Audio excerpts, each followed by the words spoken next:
好来，乡亲啊，继续来看南投县政府以德山延靖甲国姓3个社区为主题来拍这个微电影，有150位的长辈到南投戏院去看首映会，见证在地故事。社区微电影首映会伫南投戏院，或者是大行100年的老戏院重温看戏的记忆。搁较特别的是，电影的故事拢是来自社区，由在地乡亲亲身来搬，特别有意义。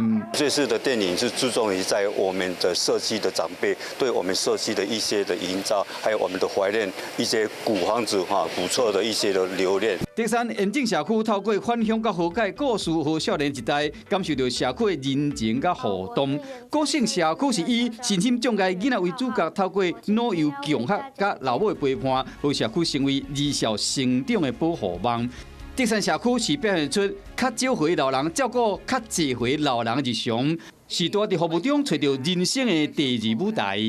也是一种互相关怀、互相依靠，然后这是以后的另外一个家。南投县政府已经连续8档拍社区的纪录片，副县长王瑞德希望讲透过影像，让更较侪人看到社区的记忆。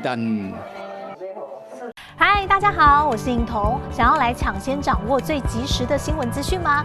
赶快订阅、按赞、开启小铃铛，锁定华视新闻的 YouTube 频道。